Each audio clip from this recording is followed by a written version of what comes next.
Hello and welcome to another episode of Dumb and Dumbest with my beautiful, wonderful, perfect, radiant co-host, Curtis Dewar. That's me. And me, Matt Bacon. This is a music industry podcast where we talk about how everything is terrible and the house is on fire. Now, just as a note, before we go any further, Matt is hangry. So this could be a fire-filled episode, or it could be very interesting in one way. Yes, this is absolute fire. We are here to bring you extreme value. Matt is hungry to give you some value right now. I am chomping at the bit to deliver value. If you're a purebred entrepreneur, that's some Gary V shit for those of you at home. Yep. Point Matt's being, hungry for you. I'm hungry for you to succeed. I am hungry for our mutual success together. Today we are talking about preparedness. Yes. Something that we both are good at and suck at the same time. I think it's not so much that we suck at it. I think we just have too much on our plates. Yeah, well, that does go along with preparedness, though, at the same time. So we just both do a lot. That's sort of the thing. Yeah, we do. And this kind of ties in with the dropping the ball episode, obviously. But I think we have a lot that we could probably go over in regards to prepared. At the end of the day, number one thing for preparedness for me, visualization. At the beginning of every day, I look at my to-do for the day, which will expand as the day goes on, but I look at my morning to-do. Yeah. And I visualize myself doing every single one of those things. Can I ask you a question about your to-do list, Matt? Yes. Do you use software for it, or do you just write it down? I use Google Drive or whatever, or the Google thing in my phone. Okay. Do you keep a list of repeating tasks, or do you just use a simple to-do? I do keep a list of repeating tasks because I like the feeling of being able to delete a task that I've completed. How many do you got on your list? I got like 100. Every day? Yeah. Well, not for all repeating. No. I mean, I got like 100 right now, but for repeating tasks, I probably got about 30 because I include stuff for each of my clients every day too, right? Okay. No, see, I have about 6 like repeated things. And then an average checklist or for the day will be like 20, 30 items. But I think it depends how you want to count it, how your brain works. Yeah. It sounds like maybe you're doing it on a bit more of a granular level than I am. Yeah, I do. You might be going. Your preparedness might be a little bit more broad. I do a little bit more granular, like you say. Get my tactics in there. Your tactics, yes. What are some of your tactics to maximize your efficiency? Well, I actually do have somewhat of a routine, believe it or not. It's not like a total routine because, like, if a kid gets sick or something like that, then it throws things out of whack. But I mean, at the same time, it's not like totally screwing me up if I don't get everything in. But usually what I'll do is I'll get up at about 5:30, 5:15-ish, something like that. And I do all my social media hunts and post for the day between then and 7.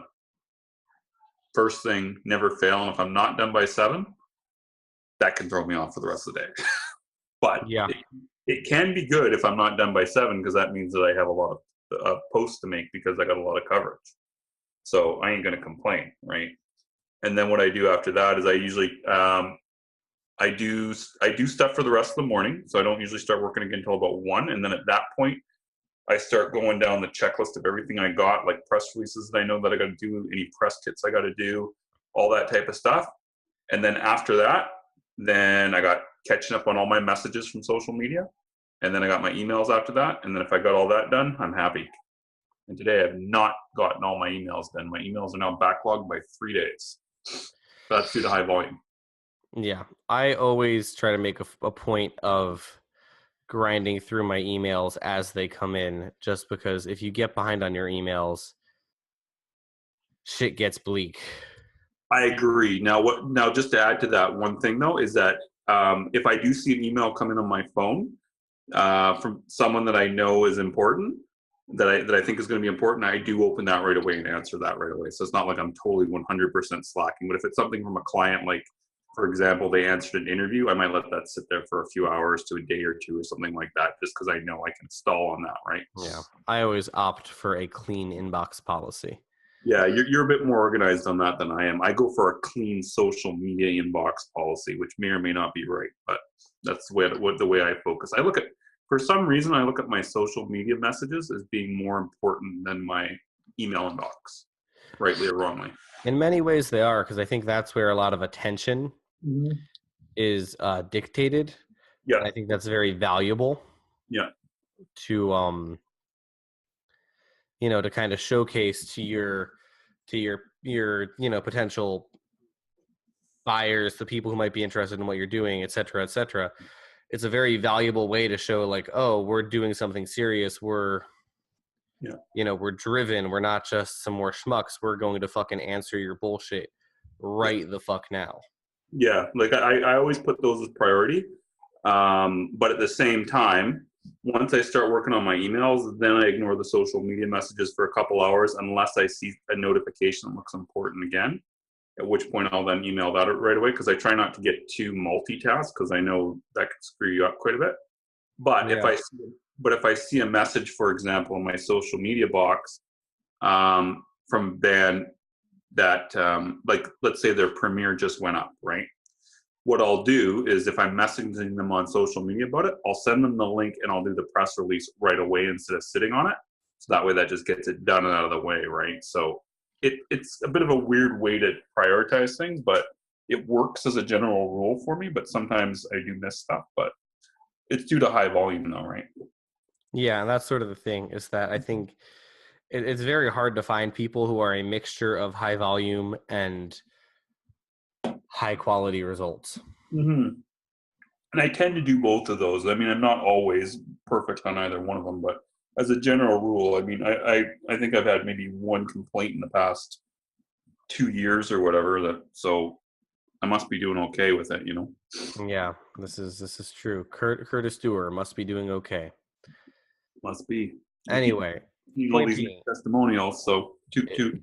If you're a band, I always like to push that you have no 0 days, that you have something, like, you, even if it's just like do a Facebook post and an Instagram post every day, so you're concretely moving forward to grow your band every single day. Yeah, 100%. And I think that a lot of people don't want to do that for a variety of reasons. Usually, because it's easy to get intimidated. There's a lot going on. I don't disagree, but that's just how I do it. Is I have a policy of no 0 days. I have a policy of every single time I wake up, I have at least some shit I can do, so that even if I'm having a shitty, hangry day, I will know I got some stuff accomplished. Yeah, you have to. There's no way that you can't. I don't think I've had a full day off in like 5 years, 6 years, like a full day off. You know what I mean? I think I've had like 9 out of 24 hours off, but I don't think I've ever had like a full day off. There you go. Long.